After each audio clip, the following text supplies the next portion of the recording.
Hello and welcome to episode 31 of JagaVision. We are in our 31st week, if you can believe it. I think we missed 1 week. And we are going to be drinking some Milan Xiang today with Erick Smythe of Cloudwalker Tea. And we will be drinking with Sherri of Sister Speak. So pretty excited. For those of you who do not know, I am Jared Nyberg. I am co-owner of JagaSilk. You can check out our stuff on jagasilk.com for the sort of instructionals on different teas that we do, or to check out previous episodes of this show. You can go to youtube.com/jagasilk and check things out there. Drink along with us by going onto our webpage and checking out what's coming up. And we try to keep that up to date as much as we can. If it's not up to date, shoot me an email. We should be able to let you know what's coming up next. Today, though, it's going to be a little bit of a sneak preview. So even if you wanted to drink along, it would not have been possible, as we will be drinking a 2020 Milan Xiang with Erick Smythe. Erick's also bringing a guest who we're going to have him introduce to us.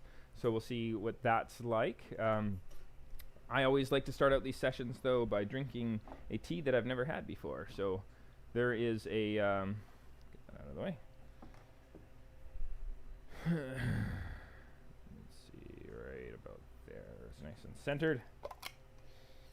So this is a black snail from the Kieman region. Beautiful looking leaves. Gonna do my usual hold on a second. 3 grams. 3.2.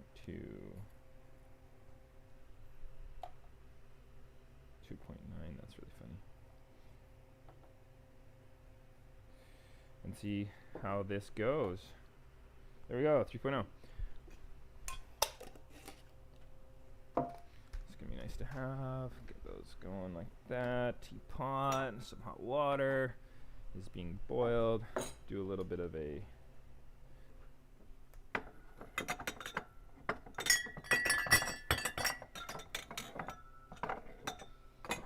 preheat. I love these little decanters because they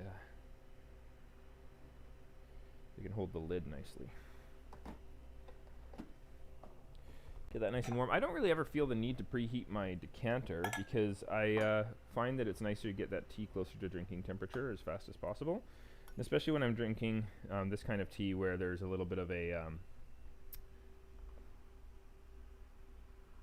let's see what happened there. Did I just knock that off? Okay, we're good. We're at 100 degrees. Yeah, when I'm ready to rock and roll with drinking a tea, I want it to be as close to room temperature as possible, because that way we'll get a little bit more complex sense of volatiles, etc. Okay. So, gonna do 180 grams over top of 3 grams with some boiling water. This is generally when I get a crimson tea, or what's called black tea in North America, that's been brought to this deep of a withering percentage, where it's this like darkly withered. I like to use a pretty hot water temperature. I find that that's just gonna bring out a lot more of the beautiful sugars, etc., that I wanna explore.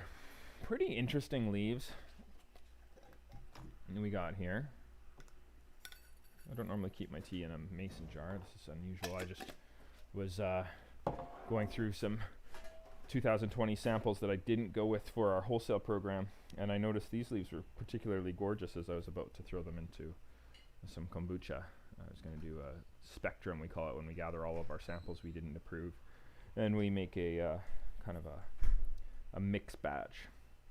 But I couldn't put this one in there, so yeah, really nice looking leaves. I'm surprised I overlooked this one. I don't remember tasting it, so that's too bad. This is going to be from the same farm as our Kieman Chuyazong, which is often just called a Kieman Maofeng if it was through another company. We like to name our teas after sort of like a common name that makes you understand maybe a little bit what it is, but we like to roll with the cultivar somewhere in the name there. So that's why we called it Kimen Chuyazong. I think we did that an episode with the Kimen Chuyazong a few episodes back. So this is from the same farmer, Mr. Feng. Again, surprised I missed it, so this is going to be a chance to give it a try. Pretty beautiful leaves. Looks like they've been put well together. Looks really nice. The extraction liquid, nice clear color, not a lot of sediment. Looks like it's been sorted really well. The leaves have just a really beautiful appearance as they're unraveling in the extraction. Yeah, and I've mentioned this countless times before, but when you are choosing your pot to brew with, highly recommend using a pot that's going to let your leaves fully extract. I like a little tiny teapot because I like to do multiple infusions. So once you start getting into the world of like 8-ounce teapots, it's a little on the larger size. 12-ounce teapots, definitely. Those like common household teapots in North America for a liter, pretty big. If you're making a really beautiful tea, you're gonna find that those ones are require way too much botanical to properly extract. So it's good for flavor. It's good for a lot of reasons to work with a smaller vessel. Also want it to be bulbous so that the leaves can spin with convection currents. Try to stay away from anything that's gonna keep the leaves in sort of like a tighter environment. You don't want it to be you don't want it to be too, what's the word here, restricted. Otherwise you're just not going to bring out the complex flavor dynamics that we're wanting from our teas. Okay, so here we are, a Black Snail by Feng from the Kimen region in China. Recently I've been enjoying drinking out of glass. You know, a lot of people really prefer clay, and I do understand it, but I can't help but think that a more neutral drinking vessel such as this is going to give me a better sense of color, flavor, everything. Clay, though, will again help with encouraging a really nice contribution to the flavor complexity. Smells like honey. Literally smells like honey. Yeah, that's nice. So, kind of like a Honey Nut Cheerio thing happening.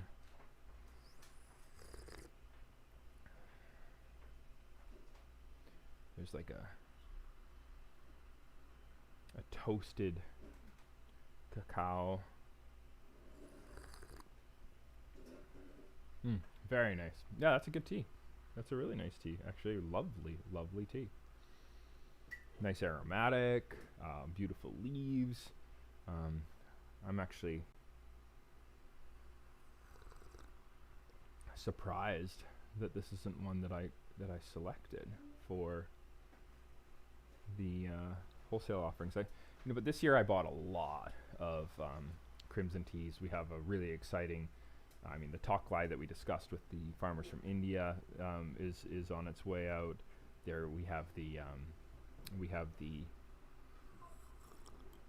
she's already out. We have the Kocha Satsuyu from Japan that the team and I actually participated in the creation of. We have Yunnan Dayazong on its way. We have a beautiful reserve Kimen on its way. Jaga Silk, we like to choose one sort of premium crimson tea selection and rotate it. And this year we actually brought in more than we normally do. And due to COVID, our volume of sales is definitely way down. So I bought them because I love them. So hopefully these sessions on JagaVision encourage the sale of these beautiful teas. So yeah, if you haven't tried them, go and check out the Toklai Small Leaf by Neha. In that episode, a couple episodes ago, we actually had the farmers on live from India. That was really exciting. We found out that not only does Neha, she's a female farmer, she's with the Doka estate. Not only is she in charge of the production or controlling the enzymatic oxidation, it's unusual in the industry for a woman to play this role. So it's nice for our goal to be more and more equal opportunity as much as we can, to know that fact. But it's also was an interesting fact to learn that her mother's involved in the process as well. That it's very much a mother and daughter sort of management of that enzymatic oxidation. Yeah, I'm really enjoying that tea. It's a good tea. So I actually find it borderline depressing when I find a tea this way, one that it's in samples that I thought that we'd gone through and then we didn't. Anyway, so we'll be joined in about a minute here by our friends at Cloud Walker Tea. I have this unfortunate this unfortunate error that I keep on making where I call it Cloud Hopper Tea. You will, once we get Erick on the air, understand how ironic it is that I keep on making that mistake. It's pretty funny. But you're going to want to check him out at Cloud Walker Tea. If you want to go onto his Instagram, at Cloud Walker Tea, and then we'll figure out where he's going with the business side of things.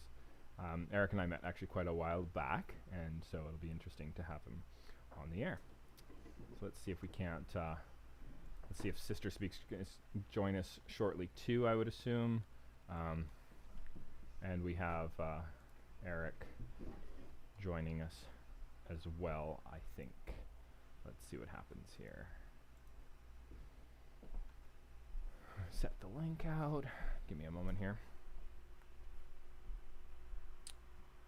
I'm just going to let him...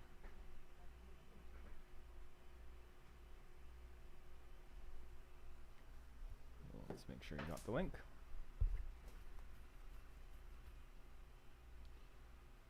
And then again, he's going to be joining us with a guest of his. So we'll actually have not just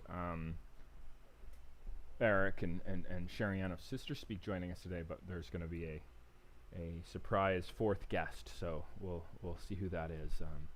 He said to me that his friend who will be joining us for tea used to be quite the scientist when it came to his enjoyment of tea, and he's gone down the opposite extreme where he's turned it into a spiritual experience when he has his tea. So should be cool. Oh wow. Sugar, honey, toasted wheat.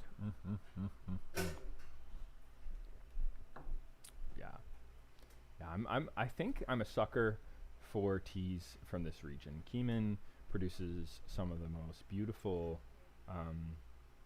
crimson teas that I've had, for certain. Some interesting developments we're also all paying attention to. Hoping to see if we can't not go extinct as a species, and if we have a second term of you-know-who, or if it's gonna be a little bit more optimistic than that, and we get a neoliberal imperialist in power or not. One or the other, right? Destroyer of worlds or continuer of neoliberal expansionism. But hopefully, when the world's not being destroyed, people can kind of work together and encourage it being saved. We'll see how that goes. That's my mind tangent right now as we're trying to get Erick on the line. I'm going to put you guys on mute and try and give him a call. Give me one sec.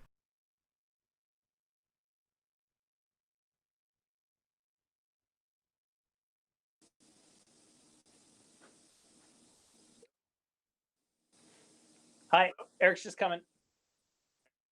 Yep. How does this framing look?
Looks like I didn't unmute my microphone, but we're good now. So I have a don't forget to unmute. Okay, so apparently all of that introduction just was totally muted. So we were just miming, but I'll try that one again. So Erick Smythe is joining us from Cloud Walker Tees.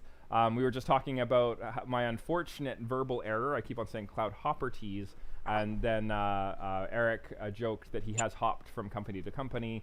And then I was saying that, but he has come full circle because when I first met him, he was at Cloud Walker Tees, his company, and now he's come full circle. So that was quite a while ago now. How long would we put that back? Like 10? That was 2013 years? When it was at the Crystal Mall. Okay, Crystal Garden. Yeah, that Crystal Garden. Was it Crystal Garden? Yeah. Crystal Mall's in London. They're right. I feel like Crystal Gardens, but isn't Crystal Gardens a swimming pool? Huh. No, it must be the correct thing. Crystal Gardens. It must Crystal be. something. Crystal. I think it was Crystal Gardens. Yeah. And then we're joined with Erick. Joining him is Bryce Diamond here, who Erick was commenting he believes very much is related to Neil Diamond, but apparently is not the case. Yeah. I claim that. Yeah. No, it's good. So so Cloud Walker Tees. You want to tell the audience a little bit about what you're doing right now, Erick, and maybe what if they want to look you up, how they can find you? Cloud Walker is still in development. I've completed the website, but we are and we're producing products in China. We're also working in relationship with a couple of the large, really tremendous tea firms primarily in Taiwan and also from China. Mm-hmm. One of which is a fellow I'm going to be introducing next month, mm-hmm. or this month. Sorry, later this month on the 23rd. Master Chen. Can't believe it's coming so soon. Yeah, Master Chen. Yeah, he's agreed to come on, so hopefully that happens. I think 2 days ago he won an award in Taiwan, which was very, very big gala there. Chinese innovators presented by the former president of Taiwan, and he won a gold medal for innovation in industry and in the Asian world. And Amazing. he's somewhere between. He's a Taoist. He has long hair. He's very traditional in many ways, and in other ways, he's kind of like a rock star, which is, I think, a perspective on tea which many people are not yet familiar with. That tea in China can cover a tremendous amount of territory. That it sure, yeah, personalities, and that the tea master can be elevated to the status of not simply a sort of a spiritual figure, but a flat out celebrity, really. And That's and always he's fun. also a really cool guy. A friend of mine and I we joined his gang, I think, once. His game. Yeah, really. We had to draw blood and everything. Right? Oh my God. Right, in our own blood, the whole bit. Yeah. No, Wow. Really. Okay. Sounds very. A full life in tea, I can tell you. Very ritualistic. Okay. So Cloud Walker initially lasted until basically about the time that I met you, and then I was seduced to go and run the first large-scale pour distribution company, which designed for the world and was named the King of Tea of the Western world by this family out of Hong Kong who controlled like 70% of the world market for pour, particularly vintage stuff. Okay. And which ultimately didn't work out. And then after that, we went and started a shop called Silver Crescent downtown Vancouver, which has since been sold. Which, in light of COVID, probably was a good idea. Fair enough. Yeah. Now I hate to interrupt you there, Erick, but we're also joined today by our other guest. Sherri has joined us live from Sister Speak. She's a singer-songwriter with the band. If our viewers want to look her up, Sister Speak. Speaking of rock stars, you can definitely find her at sisterspeakmusic.com. Sherri, this is Erick here, Erick Smythe from Cloud Walker Tees, and his Hi. And his friendly. I liked your COVID blues the other day. That was fantastic. Really? Yeah, no, yeah. The COVID Blues, the song. The clip. Only a short clip, but it was great. Nice. We also I have forgot about that. That's a Bryce Diamond joining us too. But yeah, awesome. That was the was that the Instagram post that we got a short clip of? Yeah. Yeah, 15 seconds or something, but still, it was great. Nice. Oh, that's funny. Thanks. We've got different kind of blues today. Yeah. Now, what's that? We've got the election blues. Hopefully not blue. Hopefully not blues. Hopefully it's like election ecstatic. But like, yeah. Maybe it's I still can never put it in my mind. Yeah, I'm just kidding. Election, just the wait is so exhausting. It is. Because I spent so much time down in the States. But isn't it interesting how the color scheme is different, like in different countries? Yeah. What are also? Like the color scheme for parties is like so different in different countries. It blows my mind. You mean like what colors represent what different political parties? Yeah, and they're like totally don't add up. It's like interesting. I think that's fascinating. Okay, I guess it's very like blue here is very much Stephen Harper in my mind, anyways. Whereas blue there is our friendly neoliberal friends, the Democratic Party. Yeah. Yeah. I mean that in the most ironic twist of the word, but better. I know, right? Better than Trump. So. Yeah, I would 100% agree. Makes my tea taste bad. I know, eh? It's an interesting. The hippies used to say, "Get off my cloud, man." Get off my cloud. Nice. Just I want to enjoy my tea. Get off my cloud. Like, what is this apple representing? It's a red ambrosia apple. Okay. All right. Amazing. Forbidden knowledge. Do you want to tell the viewers and Eric and Bryce here a little bit about what you do, Sherri? We were just hearing about Cloudwalker tea. Oh, cool. I'm sorry. Now I'm eating an apple. But I'll pause my chewing. It's a tiny ambrosia apple from my brother's other brother's orchard. I play music, and I love playing music, and I love drinking tea throughout tours and while I'm playing music. Sometimes on stage, I love drinking kombucha tea. And yeah, music's like bliss to me. So it is bliss. It is bliss. And every time I get a chance to play, every time I get a chance to play music, I'm really grateful because I'm so amazed that it's actually a career. It's pretty cool. I was just showing off your album there for a moment. This is our new album, audience watching. You want to go get Sister Speaks live album, live at the Belly Up. Pretty rad times. 2 studio albums, 1 live album, 200 plus shows a year when it's not COVID, depending on the year, but definitely a world traveler. Fascinating times. As is we were just talking about Taiwan as well. We were talking about, just to fill you in, Eric was talking about I guess he's going to bring on to the online version of the Tea Festival later this month. Yeah, pretty excited about that. He was saying to us, maybe I'll get him for 5 minutes, but because he's such a celebrity in the tea world in Taiwan, and he was able to get the fellow to at least tentatively commit to a full session, like a 45-minute session. No, okay, maybe. He said, sure, I'll come on, but he hasn't said how long. Okay. We have to be.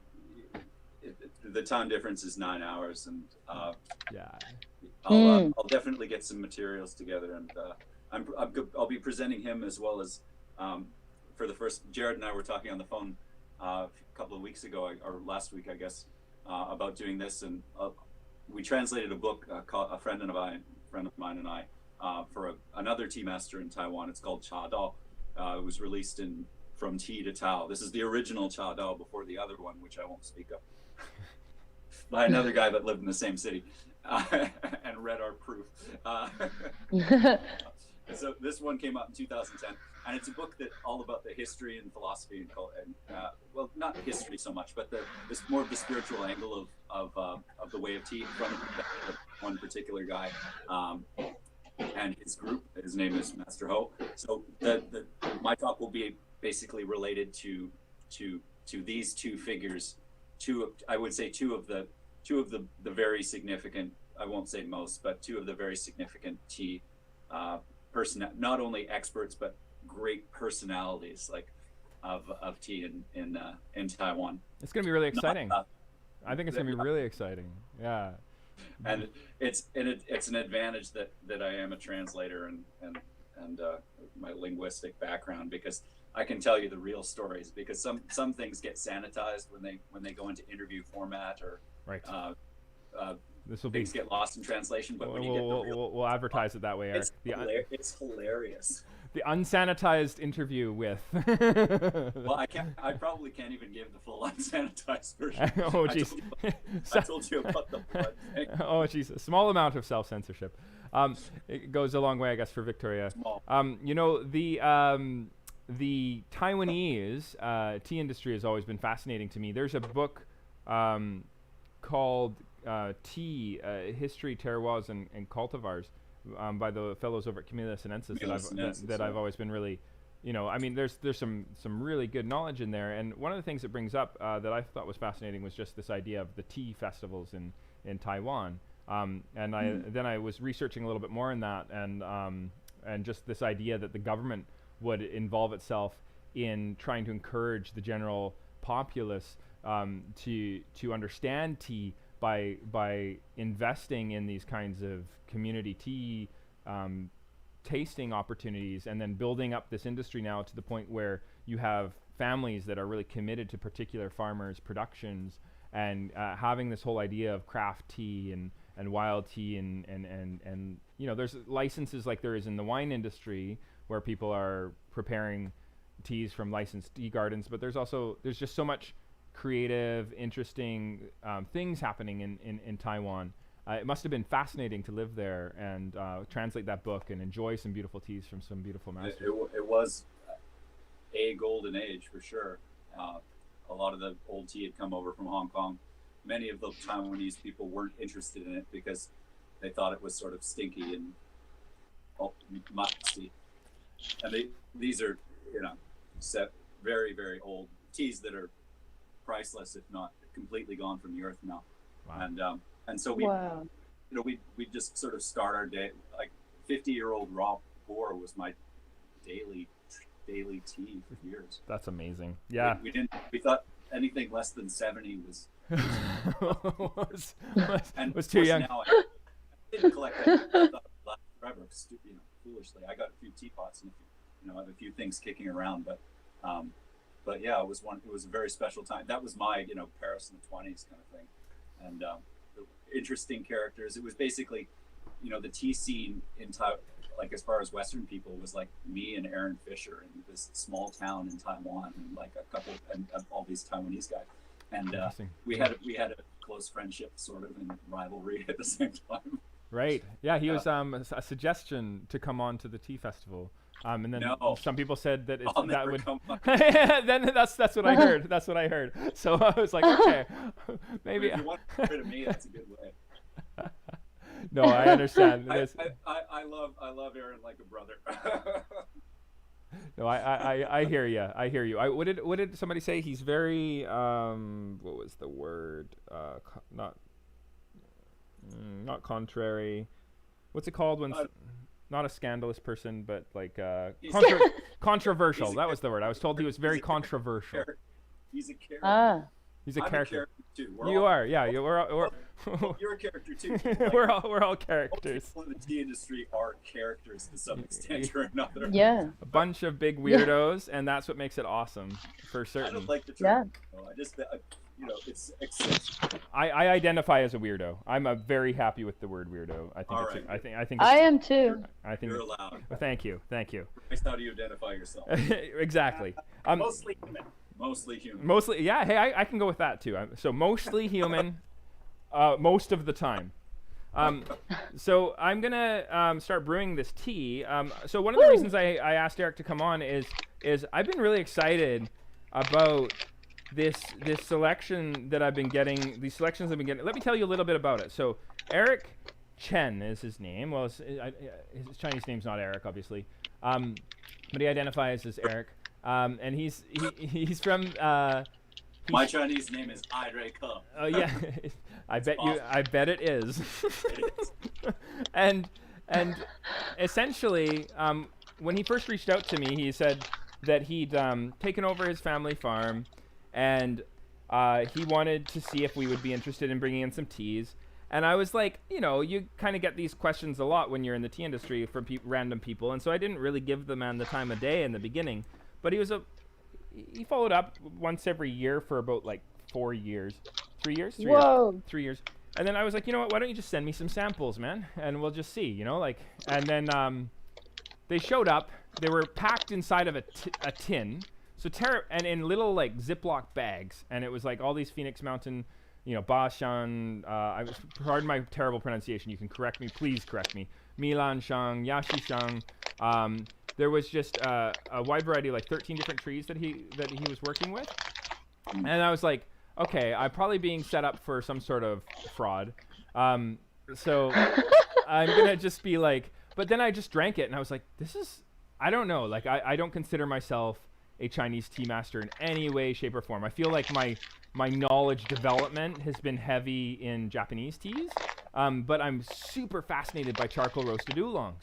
And so I was drinking them, and I'm like, personally, I was like really jiving with it. I'm like, this is really good. So I asked him a lot of detailed question about soil structure, the age of the trees, how many people are working on his farm, and he was able to like really quickly get me answers, which is always a good sign, right? If it's going through like some larger company, they'll be like, hey, I'll get back to you on this information. But I was able to get like average rainfall, all sorts of different things. Also, what was really fascinating to me is that last year, for example, he sent me something experimentally. He's like, I'm experimenting with different temperatures, and so he was able to get me roast temperatures and times for 2 different sort of variations of the finish charcoal roast of 2 different yashishangs. And that was so interesting to me to just taste them. Anyways, long story short, apparently his teas for where they're supposed to be from are too cheap. So what's probably going to happen today is we're going to drink this tea, and I'm just guessing. My teas, incidentally, are also too cheap. Okay, so for the record. Okay, so this could suck really Like bad, but I really like it. So I want to know if it really does suck really bad or not. So please be brutally honest with me when we're drinking this. Is this good? Because I'm enjoying it, and I've had some really bad Phoenix Mountain oolongs, and this is not one of them. I'm enjoying it. So are you currently selling this, or are you thinking about it? It's about to release. I have a bunch of it. I've bought from him now for 3 years in a row.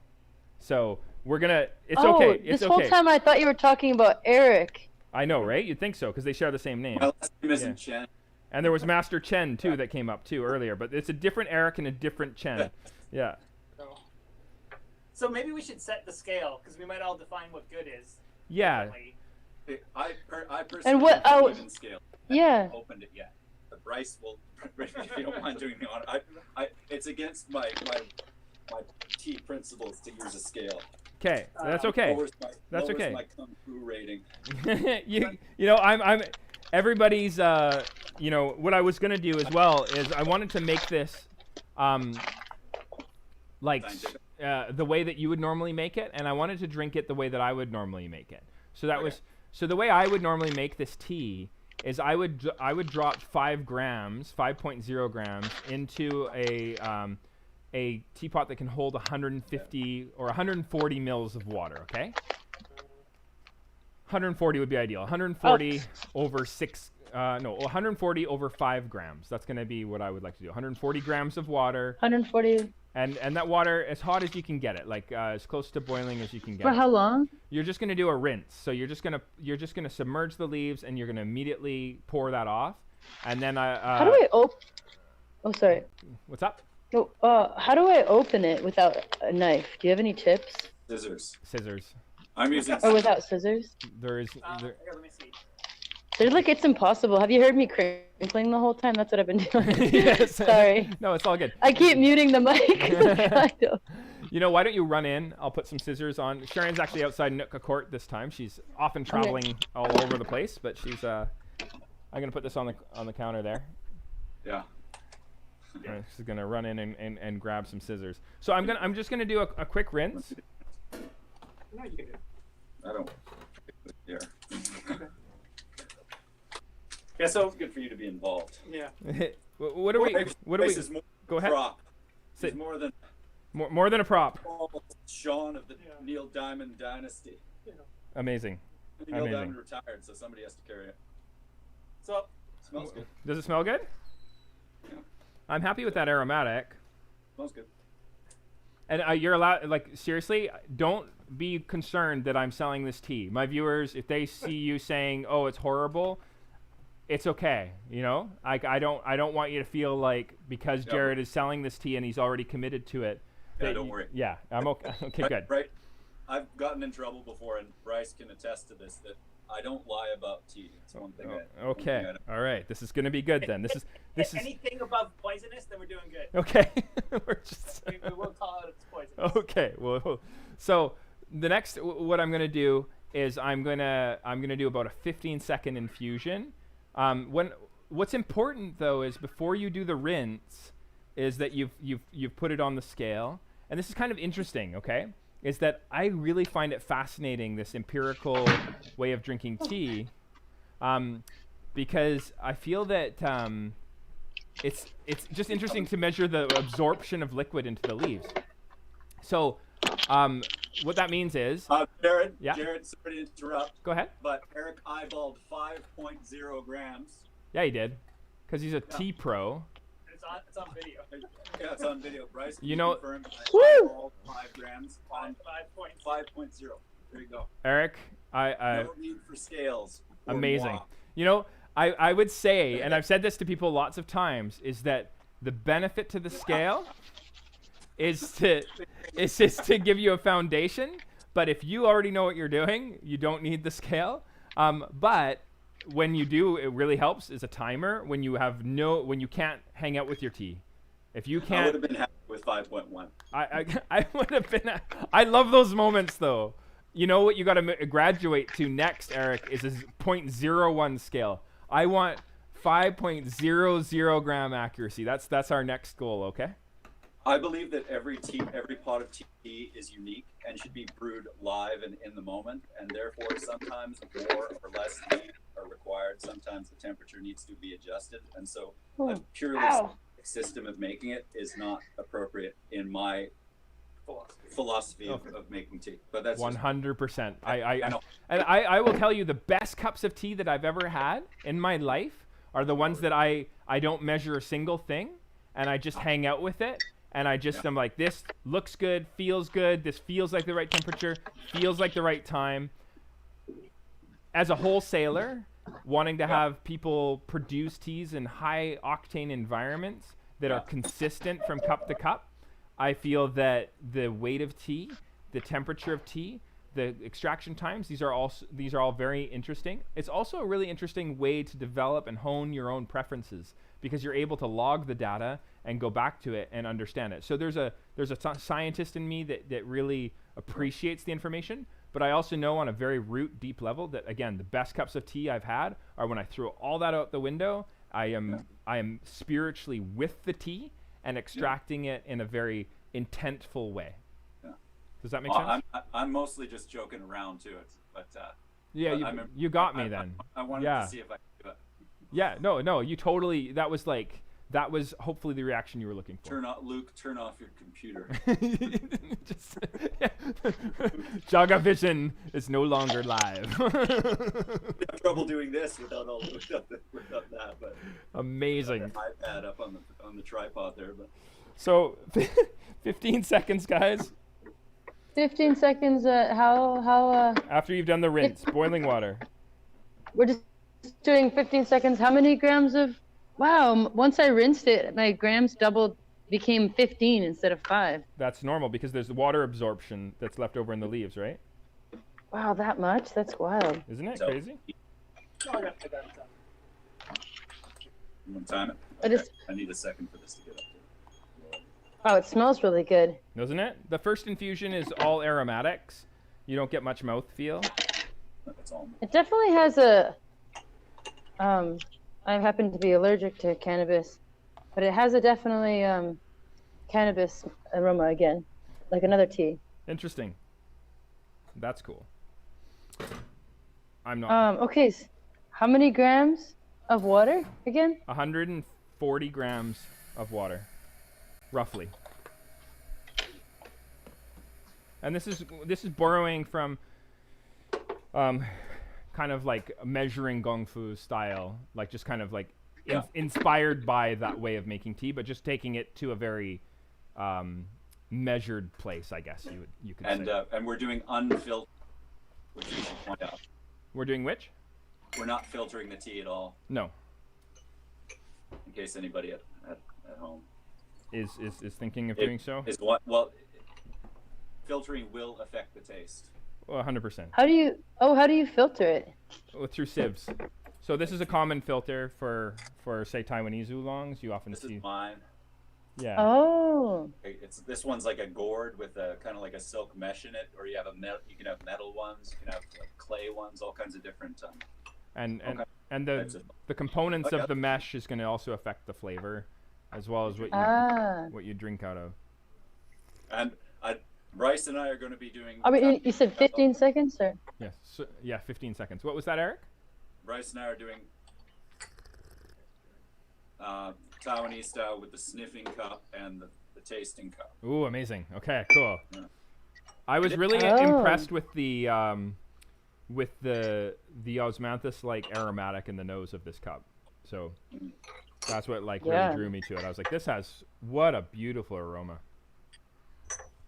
Wow. We're almost Is there. it Almost there. You said it's a oolong or It is a charcoal roasted oolong from Phoenix Mountain oolong? called the Milan Xiang. So it's on the darker end of the withering, the enzymatic oxidation spectrum. So the PPO enzyme that withers the leaves is allowed to wither until there's roughly 75-80% moisture loss before going into the process of what's called kill green, where they freeze that reaction and are going to create a tea in this particular spectrum. But many people argue that spectrum is very gray, that it's definitely not a black and white sort of difference. What was the temperature again? As close to boiling as you can get. Oh, mine's already at 91. That's why mine doesn't seem to have any flavor. Oh, it should be decent still at 91. You should be able to get like, maybe just do a slightly longer extraction. Instead of 15 seconds, Okay. go to 30. Okay.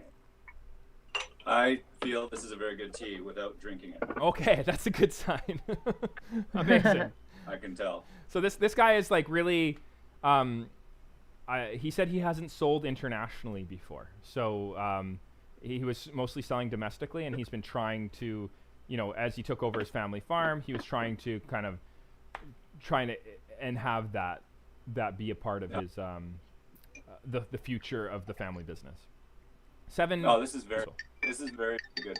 Yeah, amazing. Okay, we cupped about Scream and deal. Scream and deal. Okay, great. Oh. Well, like, okay, I'll give you a cup. One is the smell.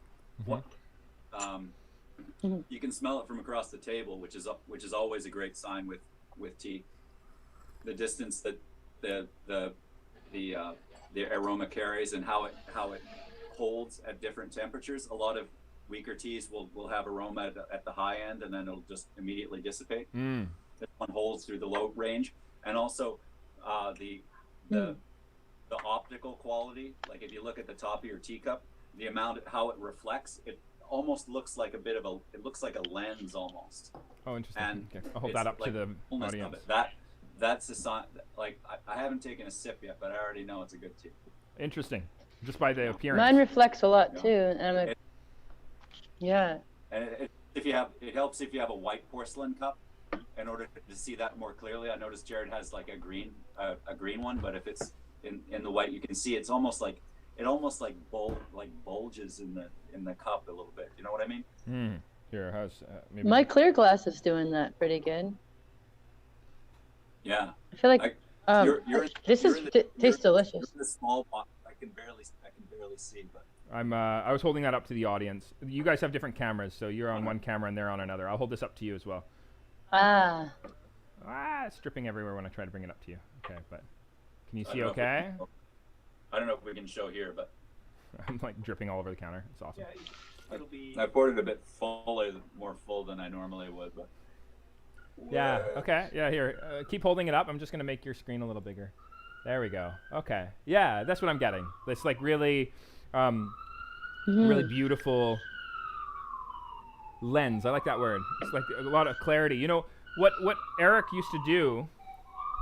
Oh, sounds like Vancouver over there, Erick. Oh, that's me. Is that you? Okay. Yeah, that's not. That's really funny. That was outside in Nootka Court. It's really ironic that I said that, and it was Victoria. So We get our share. sorry. We get our share too. Don't Oh, worry. do you? Okay. I remember whenever I went over to Vancouver, I used to go monthly before COVID for my customers over there, and yeah, that was a very common sound, especially after 10. Yeah. Now the this particular tea, when I was buying from him 3 years ago, I would say, hey, you know, like we're having an issue where we were getting a lot of sediment, and with our Japanese teas, sediment is not an issue. But our good, you know, our mutual friend Pedro over at O5, when he was saying that sediment or an excess amount of sediment in the cup is a sign of poor sort of quality management at the sorting level for a Chinese tea. What are your thoughts on sediment in the cup when we're talking about a Phoenix Mountain Oolong? I'm not seeing a lot of that. It depends on the age of the tea. Right. One thing I noticed about this tea is that it's following the trend with a lot of the rock teas or the cliff teas, the yen cha, that they're under roasting it, Right. compared to what they were doing a number of years ago. And one of the reasons to do that is to showcase the quality of the tea, because if you just roast the heck out of it, then it's easy to disguise flaws.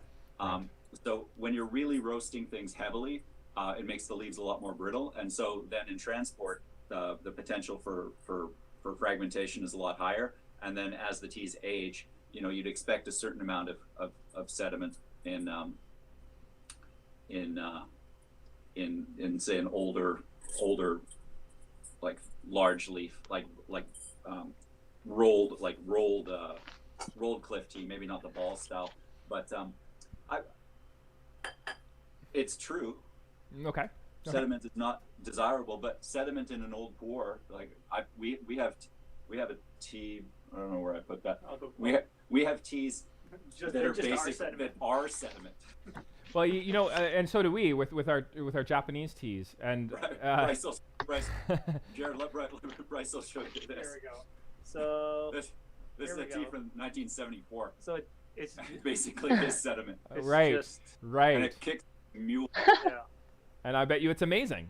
You know, and I think Well, that's what he said too. It's not necessarily a sign that it's a terrible tea, but it's a common perspective in the tea industry that if you have a lot of residual sediment, that either it was, I guess, an issue with the sorting at origin, but it could also be an issue with how it was transported or how it was stored and all of these different things. One of the issues that we run into in trying to teach some of these tea concepts is that, you know, there's good sediment and there's bad sediment. There's sort of acceptable cloudiness in a tea broth, and then there's bad cloudiness. I want you to continue this conversation, but I just want our audience to know that we're doing the second infusion while we're talking. So I did since I tared it on the scale, it went to plus 16 grams. I'm just going to do a 30-second infusion for this next one, 140 grams. Sorry, Erick, you want to keep going? Sherri, and you can do your second steep there too. Go to 45 seconds instead of 30. I just wanted to mention. Oh, sorry. Yeah. No, we're just keep. Go ahead. Okay. It's the delay. Yeah, what's up? Go ahead, Sherri Ann. Oh, I was just gonna say, tasting like this tastes really authentic to me. Like really, quite, like it tastes delicious, and it has like the perfect stringency mix of flavor for me. Yeah, awesome. But I'm really interested in what you wanted to say. Okay. What Erick was talking about. Thank you for that. Yeah, it's like I was saying, the good bitterness, bad bitterness. It's some of these things are hard to communicate, but really I find one of the best way to teach people or show people about tea is to have them to have a really good first experience with the type of a tea, and then that sort of sets the benchmark, and then after that it's sort of difficult to fool you. Yeah, fair enough. You have a really good tea, because some people are like, don't make me the best tea you have because it'll ruin me. And it will. I enjoy being ruined. I know, right? That should be your slogan for the company. Cloudwalker Teas. Time to enjoy being ruined. There you go. It doesn't have enough of a, cheery ring to it. Not that cynical. Enjoy being ruined. Cynical. Yeah, and I would Speaking say. of cheery rings, why don't we? No. I was going to say, speaking of cheering rings, let's just spend the whole time talking about the election. There you go. Oh God. Oh, it is. I'm just kidding. I'm just kidding. It's all Terrible good. joke. We got to get off the. We got to get off the cloud. What was it? Get off my cloud? It was. Get off my cloud, man. That was awesome. Get off my cloud. Just one more thing. Sure. Is that my personal preference would be to have the roast be a little bit stronger. Okay. Because sometimes the greenness, for me, my stomach isn't always I don't always eat before I drink tea, and so sometimes that, as you know, with green tea, it's important to eat before you drink a bunch of green tea. Otherwise, you can get that sort of.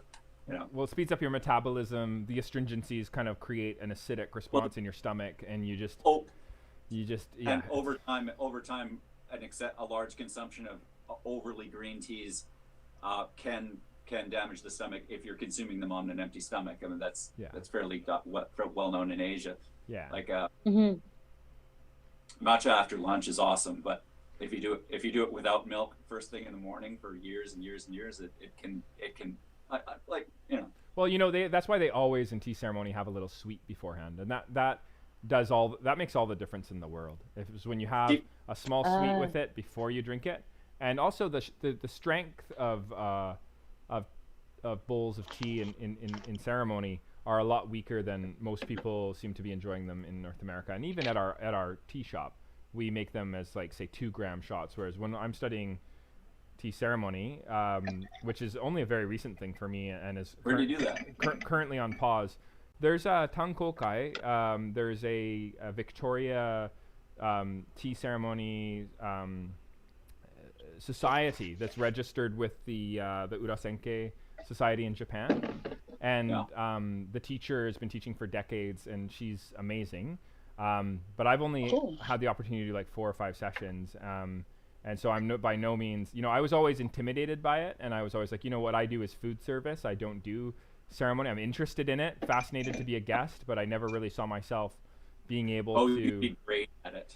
But it was thank you. You need a special, do it in the shop. It would be great. It would be really fun. But it is a multi-decade endeavor, and it really goes on forever, right? You're never really truly done, and it's a honing, it's a spirit, it's a meditation, it's a cultural phenomenon. But I wanted to touch briefly on this idea of roasting. Sorry, go ahead. Were we supposed to do the second steeping, or we no? were? Yes. Yeah. Sorry, I kind of did it as we were talking, but 30 seconds ish. 140 grams of water still on. Hopefully your scale is still on and it registers the water absorption into the leaf. If it's not, then I'll give you my tasting notes. Okay, all right. That's a joke. That's a joke among some of us Vancouver tea people. Okay, yeah. Basically, when we want to say, oh God, go to hell. I'll give you my tasting notes. Okay. And I don't mean that towards you. I'm just telling no, it's great. How I mean it. If I tell my friend Michael, I'll give you my tasting notes. It means get. Sherri, I told you Eric would be too much fun. way too much fun. That's great. Yeah, that's how we're gonna have to. I'll give you. I'm just. Do you hold up the back of your hand when you say it? No. No. Okay. All right. It's enough. It's implied. That's great.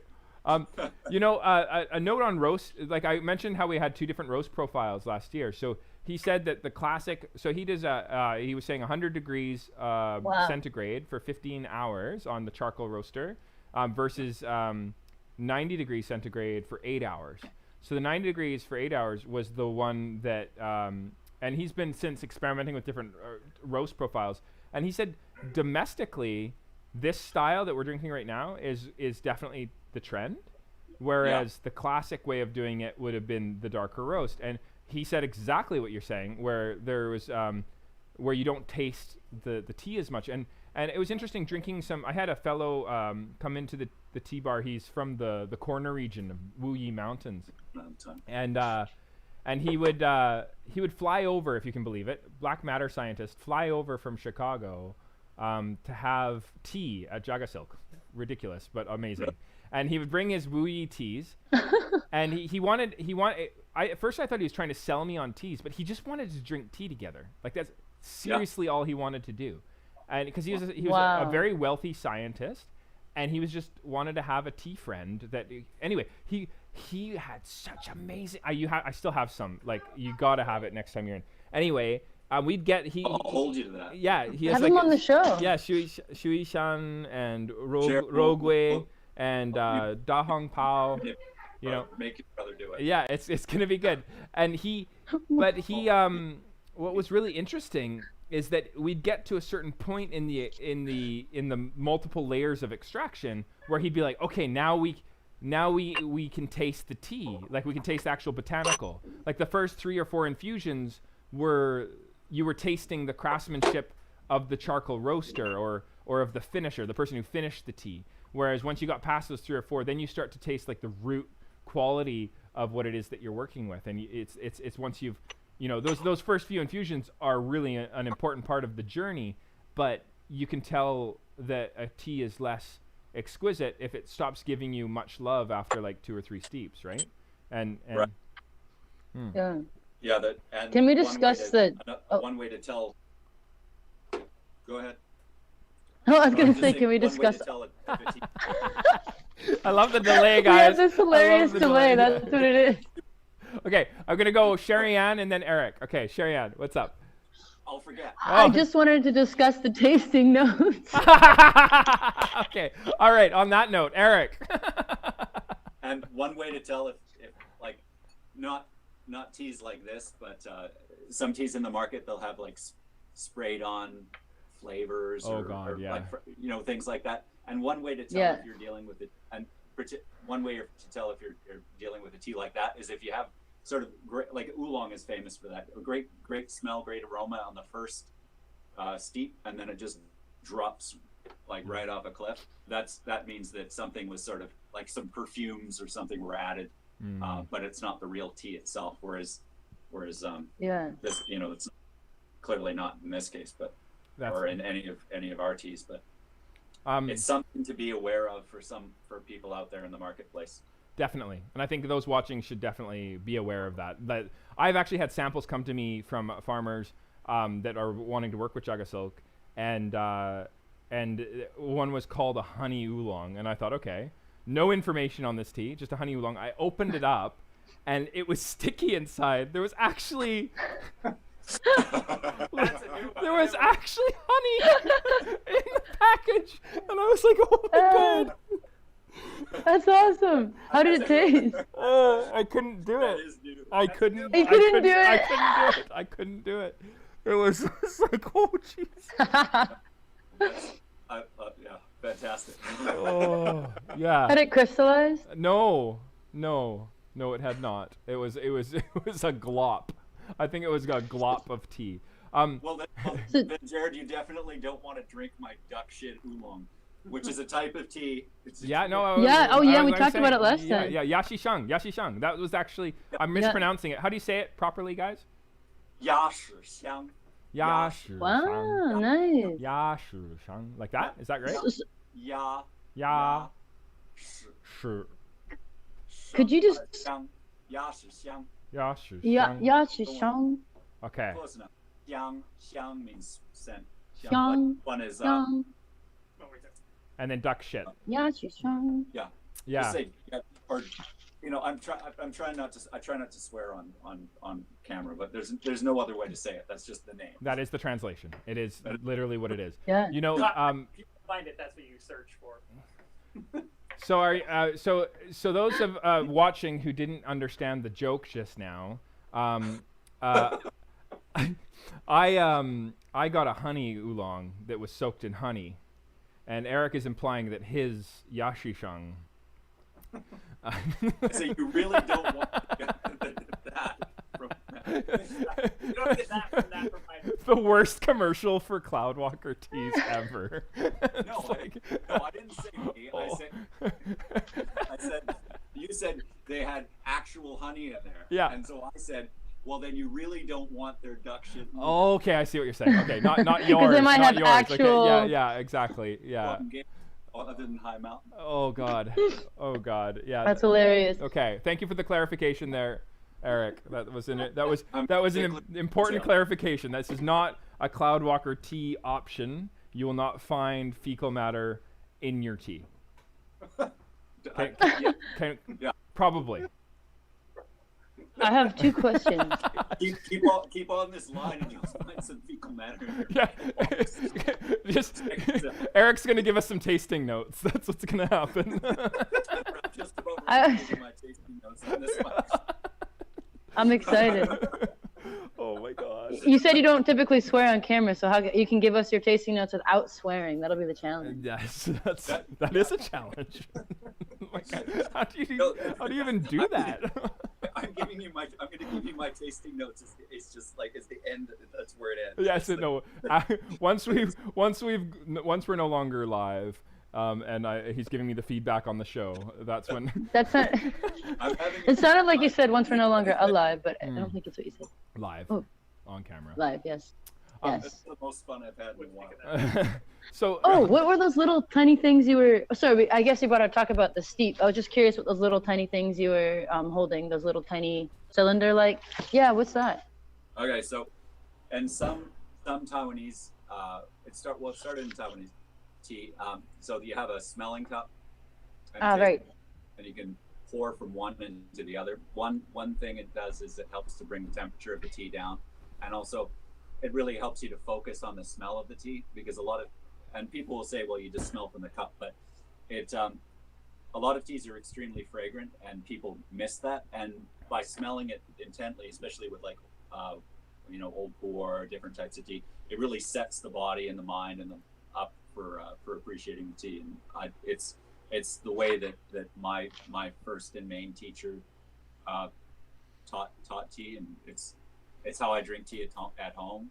When we had shops, I didn't have the luxury. I was forbidden to do it that way because we're representing Hong Kong the first time and then mainland China. But this is how I prefer to drink tea. Sherri, I have an extra smelling cup. If you want to come and grab it, I'll put it on the. Oh, I have one here. It's quite small, so it's perfect. It'd be great for this tea. Yeah, it would be. You really should try it. It's awesome. You actually, what you do is you pour into the cup, Sherri, and audience. Okay. And then what you do is you put your drinking cup on top of it, right?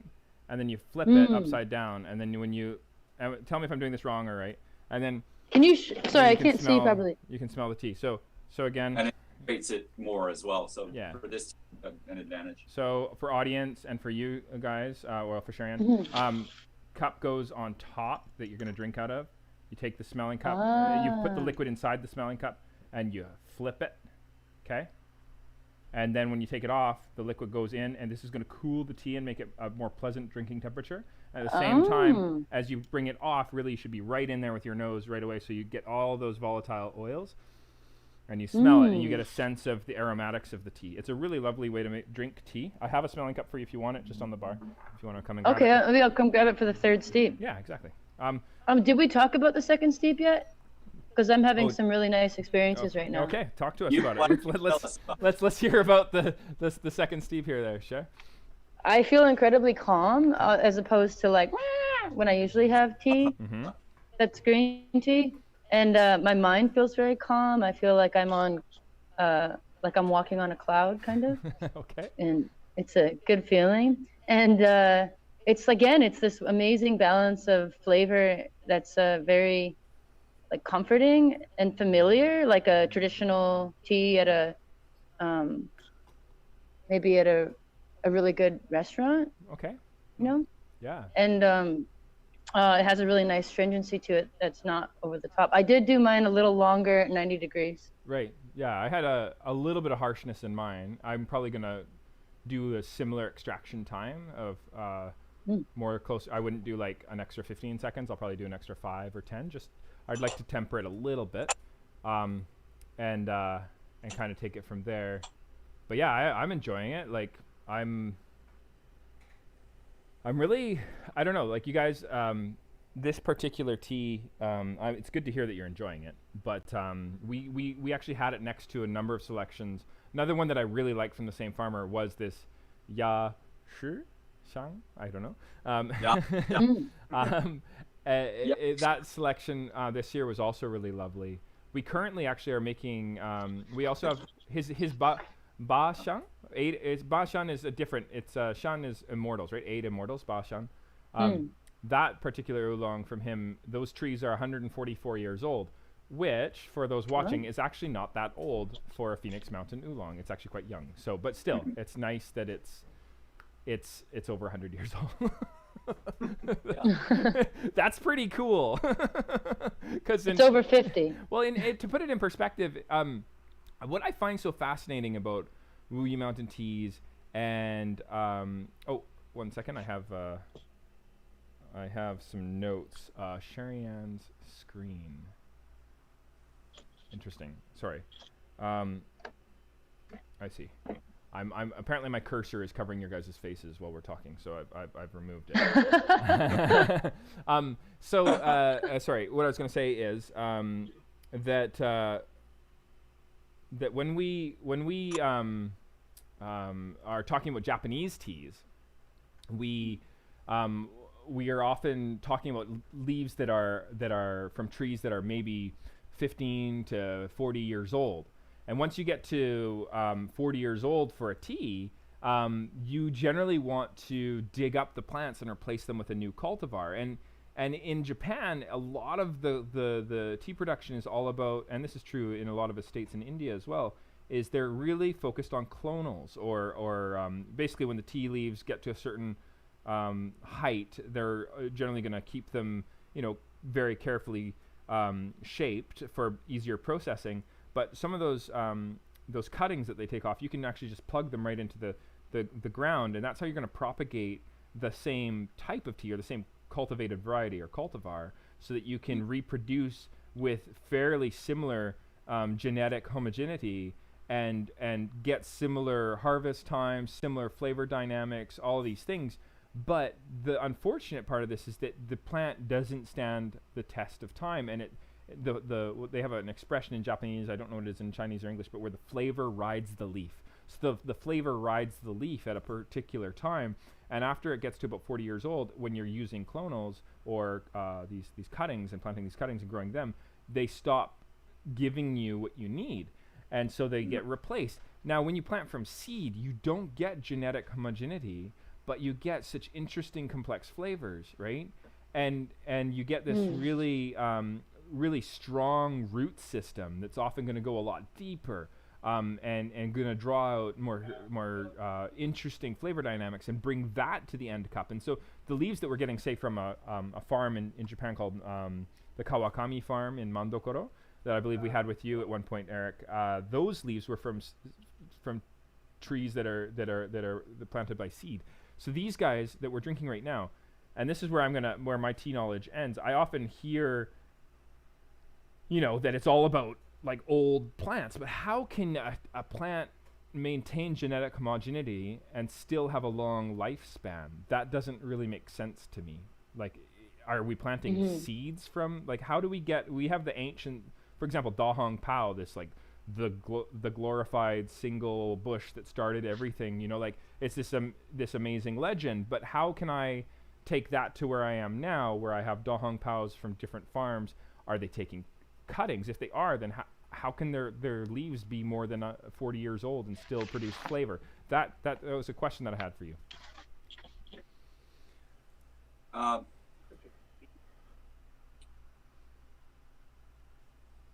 not as familiar with the cultivation practices that went on in Ui Mountain. I know that. Let's transpose it then to like any farm that's planting with genetic homogeneity, but is old. Well, I think my basic knowledge might come from a slightly different perspective. I can offer something which may not answer your question, but okay. most of the old trees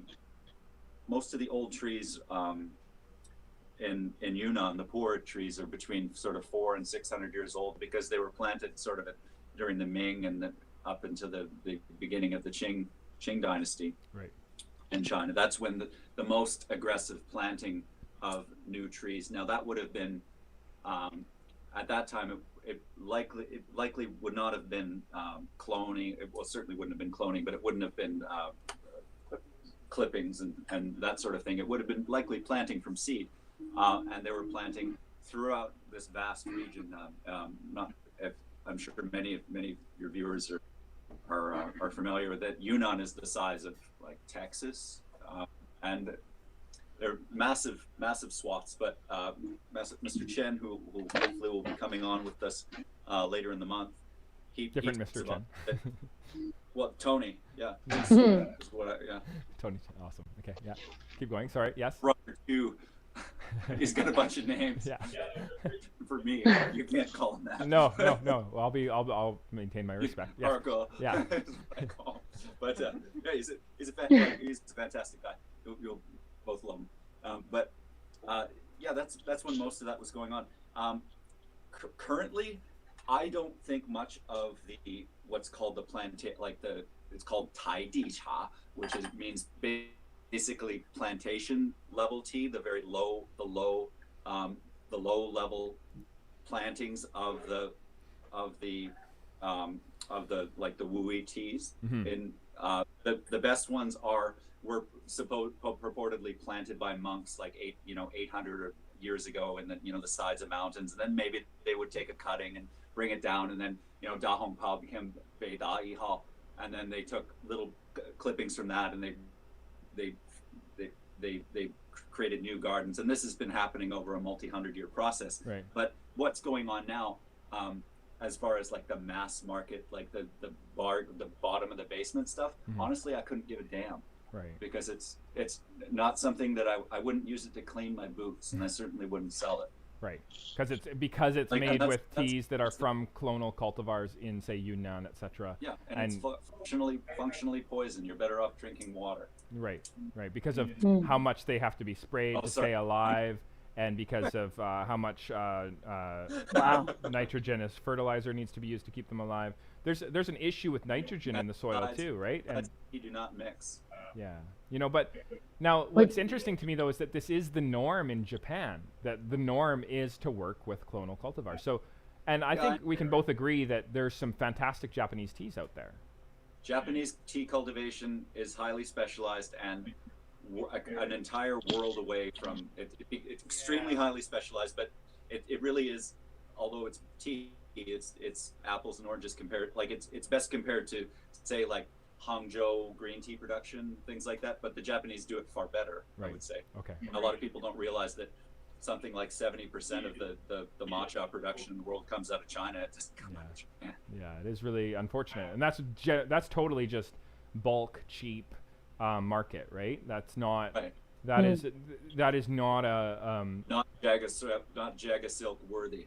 no, that's hilarious. But like honestly though, it's an interesting point. Like said with no ego, if Jaga Silk wanted to go in that direction though, we could have way cheaper matcha, right? Like our matcha right now, I think our cheapest selection is 20 grams for $22, and that is our cafe standard. And then we have some reserve matchas that get up to around $55 for 20 grams, right?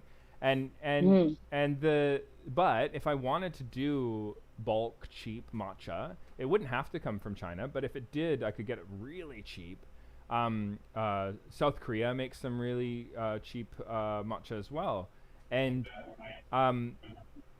and Japan does make some. There's actually a style of tea production in Japan where they're sort of imitating what's done in a tencha factory, but they're not actually deveining and destemming. They're actually steaming the leaves, breaking them up pretty fine, and then they're milling them. But they're not deveining, destemming. They're not going through the same process as you do in a tencha factory for creating tencha. Sure. And tencha is what's milled into matcha. So it's way cheaper. Anyway, the reason I bring it up is it's possible to take this direction but I think it's a race to the bottom, right? Like if we just keep going bulkier and cheaper, you get no nutrition, you get no flavor. There's no real spiritual sustainability either. Like, why am I doing it? It gets to that place, but right? Do you feel, Jared, that and Bryce knows a lot about this because he's interested in port wines and some of these other regional specialties, that it's valuable that people at least be aware. Like if you're buying something that's less expensive, that's fine, but when something passes itself off as being from a different region, like Chinese matcha should perhaps be called something like still, like it's still matcha, like it's still almost the same word, but it should, like in order for something to be called port, it has to be from a certain you're talking about geographic denotations. Are you asking? Or qualitative denotation. I am way more interested in qualitative denotations than I am in geographic denotations. I don't believe that a sencha can only be made in Japan, for example. I believe that you could call it a sencha and make it in a different country if you were following the same processing systems. I think what ends up happening, though, is that the tea is not processed in a similar way at all, and so there's a little bit of a misunderstanding. Also, Japanese sencha, often the stuff that gets exported comes from their summer harvest, which is nowhere nearly as exquisite as what's enjoyed domestically, which is the first, the spring harvest. And so I do think that matcha can be produced in other countries, but if it's going to be produced in other countries, I'm of the opinion that it's not matcha if it has veins and stems in it. So if you're just micro-milling green tea and calling it matcha, I think that's inaccurate. And the stems are what contain most of the pesticides, the fluoride, the things that you might not want to be putting into your smoothie. Really interesting. Yeah, it's a good point. People thinking that they're doing themselves a great. My sister puts matcha in her smoothie, and I'm thinking, you think you're doing yourself a great service to your health, but actually, it may you may not. You may not be. If you're buying bag like this for $10. I think what often happens in that situation, though, more than even just low quality or an inaccurately named product, powdered green tea is going to be good for you, I think, most of the time, if it's not sprayed with like terrible poisons, etc. A lot. Most green tea in China. Yeah. If you get it, if you can get it that is actually clean, the price you're paying, I'm not sure if most people realize how much you actually have to pay for that, like how many thousands of dollars for gin, which is like a half kilo, right? Like $5,000 gin minimum, right? Like it's wow. And also, I think that China, the United States, there's a lot of countries that have issues with the sort of quality of the certification systems and the sort of the bureaucracy having some issues in terms of being able to produce authentic paperwork that we can all kind of trust and believe in. But I think that when we can ascertain its cleanliness, maybe through a third-party lab, etc., then great.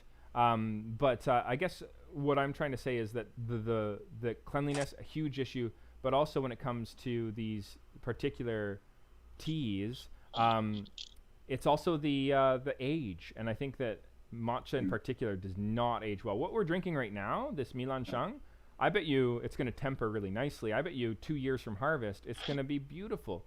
You try and drink a matcha that's milled 2 years ago, and it's horrible.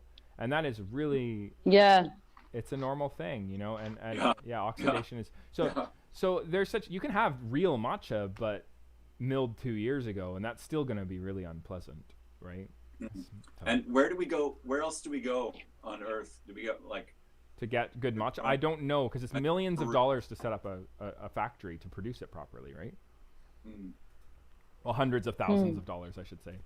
Not Okay. millions of dollars. So does so when you devein and destem it, Yeah. you're saying that you both were saying that, that a lot of the pesticides rest in those areas I have not Is- heard this particular body of knowledge. This is And something fluoride. Eric is bringing to the table. and fluoride.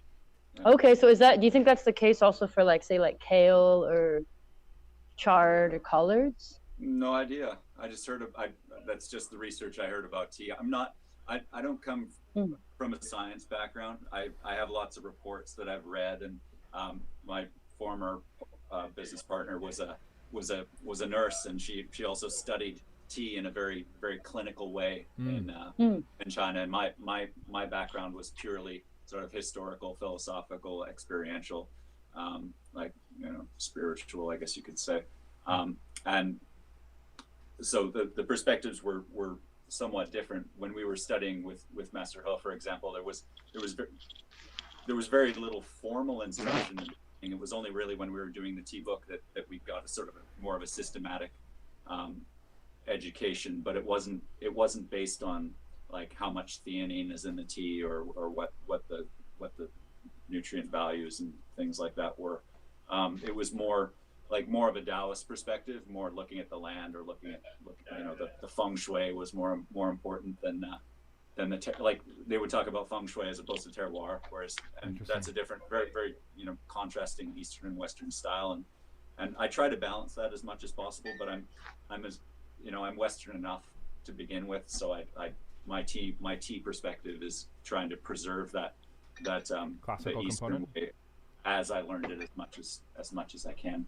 Because for me, when I drink tea, I just want to turn my brain off and kind of just float around. Hence, cloud walker. Cloud walker. Cloud hopper. Yeah, I don't know. You might want to. Why don't you do? You should do like a series of pu'er cakes called Cloud Hopper. If I ever do, yeah, you can have. Well, I'm not going to give you a percentage. No, don't do it. You just take that and run with it. If you share a little piece of pu'er with me, that would be amazing, but no requirements at all. I would just be so overjoyed. Well, like you doing it alone, I would be like, yes, amazing. I'll be doing my talk on the 23rd from Victoria, but a little bit down the road, I guess, from where you guys are. But we do have some great teas, which Cloudwalker will be bringing out some old pours and things like that. Nice. So, How old are we talking? This might actually be a good segue into our finish here because we were getting close to the end of the episode. Sure. But maybe you could talk to us a little bit about the collection that you're going to be bringing in, if you want to give a little sneak preview to our we're viewers. going to be selling things from very modern. For some of Mr. Chen's teas, we're going to be selling things that were produced as recently as this year, and we'll have teas going back to, we'll have 50-year-old raw available. Nice. Okay. You want to actually In between we were 80s will be a bit more. 1980s, 1970s, we'll have a few. Can you talk a little bit? I said we're going into our ending here, but this has come up a lot recently in pu'er conversations that I've been having with people. Can you give your take on the difference between Xiang and Shou? I don't know the difference. Good. Okay, there you go. There's Eric's opinion on the matter. You said. I'll refer to you. I'll refer you to my tasting notes on that. Oh wow. Ooh. Accelerated fermentation versus more of a natural fermentation, but in a sense, old raw tea is a ripe tea. In a sense, it just gets there through a different process. Shou tea, although right now it's being produced way better than it ever has since the inception of Shou in the early 1970s, 1972, is really achieved through a process of composting, which doesn't sound very appealing. I was never a huge fan of Shou until recently, and it's really only some of the shows that there's a teacher, Mr. Mr. Chen, a number of the other top producers, which are making really great tasting shows, which I appreciate. But I was always a raw guy. Right. I like the Hong Kong storage. I particularly like Taiwan storage. But for Xiang, it's for raw, yeah. But within raw storage, there's a tremendous amount of variegation between, like, what your storage conditions are going to produce vastly different results, and it can be extremely complicated, or you can just say one starts out green and eventually, given enough time, humidity and heat, will turn into a black tea, and the other one takes about 6 weeks. Interesting. That comes up a lot in fermentation when we talk about say kombucha. We do a lot of kombucha over here, and those really fast ferments often taste a lot like malt vinegar. They have this harshness to them, and then we were talking about we had on the show a few shows ago the owner of Faux Lepi, a bakery in town, and he's really into sourdoughs, and he was talking about, we started talking about fermentation curves, like getting to particular temperatures at particular moments in fermentation are going to draw out particular flavor dynamics and temper others. And I bet you that you talk about Hong Kong storage and Taiwanese storage and this whole idea of how the storage of the raw cakes is going to impact the end flavor, and that makes sense, right? Because of the environmental sort of norms in those particular areas, which are probably changing now with global warming and climate change and all that fun stuff. You're going to have a different sort of interaction with what characteristics are drawn out, tempered, etc. But yeah, it's an interesting world. I love slow ferments, is what I've realized, I guess, is what I'm getting at. I can imagine that, as careful as one could be with show, that it's so fascinating to see what a multi-decade raw pu'er ferment is going to taste like at the end of the day, right? Well, let me bring some over. If we can stay 6 feet apart, and we'll use one of those long, like long Chinese pouring. I like it. Can you do back? I want to see you do back flips. Like this. I want you to do back flips. I want you to do like the twirly thing and then like pour it over your back, right? Like that's. Well, that's what Bryce is going to be for. Yeah, right. That's why Bryce is not only here for technical support. Bryce is going to do backflips, and he's going to pour tea from the long spouted teapot that we see in the videos. While I'm doing a handstand, it'll be all feet. Amazing. Yeah. Yeah. Or you could really Perfect. Cameras might be on that day. Awesome. Okay. Sherri, did you have any final comments that you wanted to make before we end the session today? I gotta admit, I have like a whole comic playing in my head about Cloud Walker. Okay, yeah.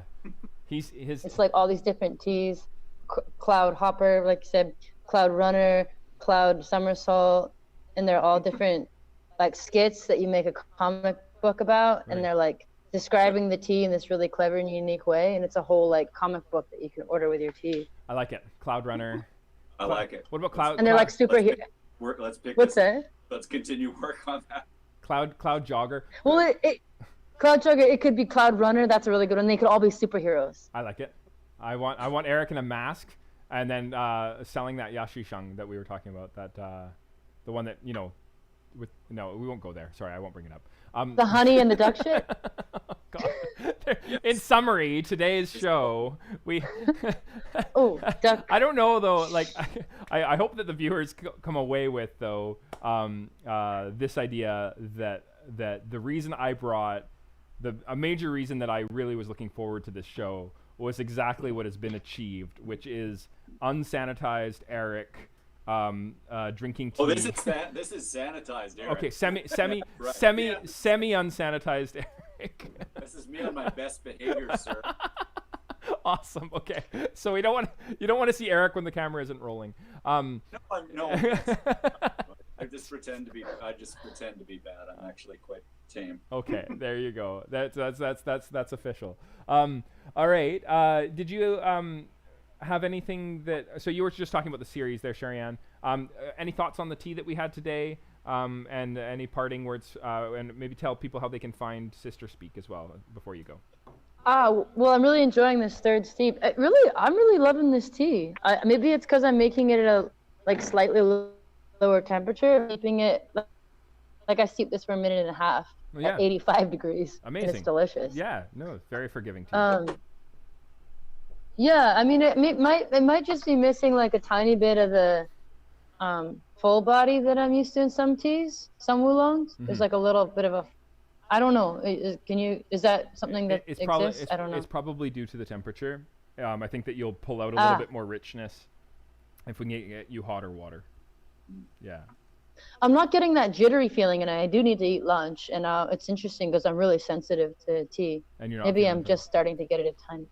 Yeah, but I'm not feeling like really like not jittery. I never get jittery. My brain starts firing really fast if I have too much tea. Right. But yeah, I really have been. This has been a blast.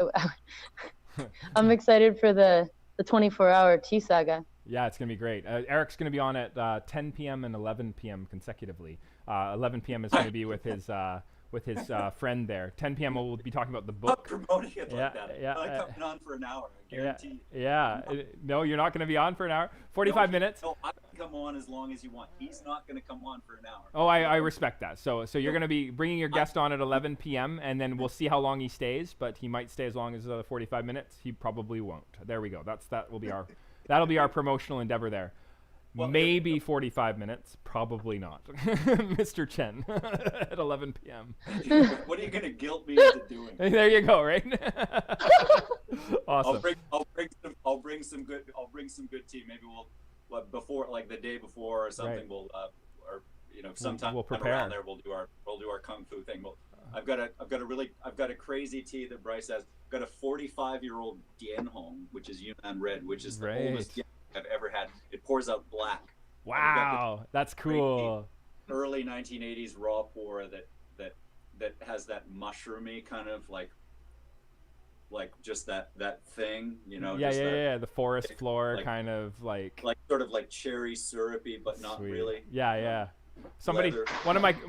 One of my guests who's really into pu'er, he's like, it tastes like horse leather and barn in a really good way. Yeah. I thought that was awesome. Horse leather, that's sad. I know, but in a good way. Wow. I never even heard of that. Sorry. Both all of them deliver the effect that we're looking for. Like this tea, I think it really has some great qualities because, I can feel that sort of like kind of like the aperture kind of opens a little bit. Yeah. And things slow down. I was getting a little bit jittery in the beginning because I also haven't had anything to eat yet today, other than a couple spoonfuls of soup, which probably isn't enough. But I feel really relaxed. I've enjoyed this conversation tremendously. It's been really, really fun. I have no idea how much time has passed. I know. Hey. Pretty much at all. Hour and 20, almost hour and a half here. So really? Yeah, if you can believe it. Then this is good tea. Buy this tea. There you go. Yeah.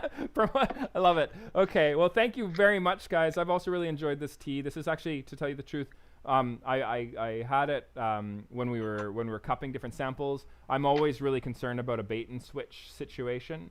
I did get batch numbers, and I feel like I've been able to build up a trusting relationship with this particular young farmer.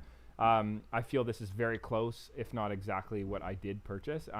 Even if it isn't, I'm quite happy with it myself as well. So I'm really glad to hear from you guys that you're into it. I'm glad that it wasn't just a waste of money and going to disappoint all Phoenix Mountain Oolong drinkers out there. I know that I like it, so I'm glad that we can share a little bit of enjoyment here. So looking forward to having Cloud Walker Teas come on the show. Erick's going to come on the show on the 23rd. The show goes, it's going to be in my role as co-director of the International Tea Appreciation Society. Wow, that's a mouthful. International Tea Appreciation Society, which is putting on the Victoria Tea Festival Revival. That happens every year in Court. We invite vendors from all over the Pacific Northwest and beyond. Last year, we actually flew into Mr. Takaki using donations from the previous year. The Chateau Victoria paid for a week of his hotel, so we have to do a shout out to them. And he stayed there, and he did a whole talk on a year of growing tea in Japan. We look forward to bringing in more tea farmers in the future. This is an effort where we kind of ally with other people in the industry, and we're trying to revive a festival that existed. I think we're at year 5, but we keep calling it the Tea Festival Revival because it has a kind of a CCR kind of quality to it now. And this is this is happening now online this year, 23rd to 24th, 24 hours. I'll be co-hosting it with Ryan Moen, the other director of the Tea Festival Revival. And we'll have the representatives from, correct my pronunciation, Guizhou. There's a tea festival in this region in China. Thank you. And we also have from Wazuka, Kyoto, Japan. We'll have representatives for the Teatopia, it's called. It's a tea festival in Kyoto that will be on. We'll also have Takaki on again. Farmers in India will be on live. We'll have this wonderful guest that Erick's going to bring on live from Origin. So a lot of Origin guests that will happen throughout the night. During the days, we'll have people talking on like the rebellion of tea. I'll be doing a session on granular measurements of microns and its relationship to matcha sort of flavor experience. And me using my fancy granular gauge tool. Really looking forward to this super crazy 24 hours. I'm going to be on the entire time talking to people for 24 hours with Ryan. So you'll also see my slow degradation as a human being.